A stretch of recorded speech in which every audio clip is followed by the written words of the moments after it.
Nakatulog ako mga karag-karags dahil sumilip nga ako sa kaganapan bitaw doon sa pa-jury night ng Miss Cosmo 2025. Pasensya na kayo sa timinupusal distraction look. So, going to sleep like this tayo mga karag-karag. Kaya eto, makikipagchismisan ako sa inyo bago ako tuluyang mamamaalam sa gabing ito ba sa aking pagkachismosa bitaw na kung saan para talagang ano yung Miss Cosmo, no? Kalahating Miss Grand, kalahating Miss Universe, yung pa-eksena. Sa stage mga karag-karag, oy, mini-mini Miss Grand International man, oy.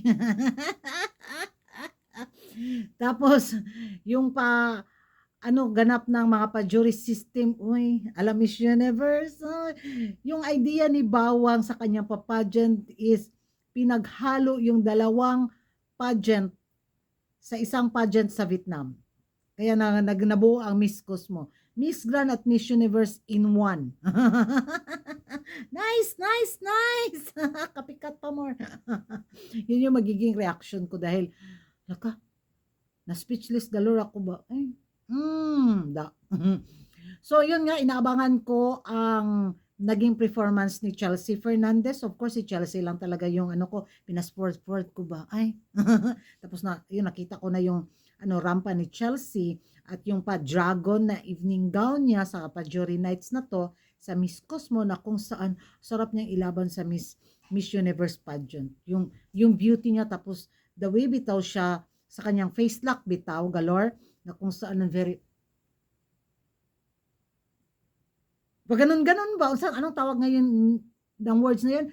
Start with letter F, freeze. Basta, yun siya. Umiral na naman yung kabubuhan ko. Na-stress na naman yung utak ni Kuragan at dila ni Kuragan. Comment down below. Tapos, iano nyo para mabasa ko ng maayos at ma-pronounce ko ng maayos yung F na word. Freeze. Basta, Kuragan, mauna na siya, day. So, nung makita ko yung rampa ni Chelsea, ay, very queenly. Gwapa, Jud. Ganda ng kanyang performance, mga karag-karag. First, pag nagandahan tayo sa ating kandidata, kabaliktara naman doon sa mga din, humihila pababa sa ating kandidata, especially sa ating mga solid na mortal na kaaway na mga kapitbahay. Dahil sabi nila, it's not an evening gown. It's national costume. Why Philippines is wearing national costume instead of evening gown? What's the symbol of dragon? So yun yun. Paki-explain sa kanila mga karag-karag kasi ayoko ma-stress sa kanila. So why Chelsea Fernandez is wearing national costume instead of evening gown? Mga bugo gyud priyagaba, no? Asan yung mga bugo ang mga karag-karag? Hindi ko alam kung saan sinukat yung kabubuhan nila. Dahil sa gabing ito, napatunayan ko talaga na kung bobo man ako, mas may lumamang sa kabubuhan ko. Yun yung magiging reaction ko mga karag-karag. Ewan ko sa inyo. Dahil kung may explanation kayo, why Chelsea Fernandez wearing a national costume instead of evening gown, comment down below in English. That's all. And good night everyone.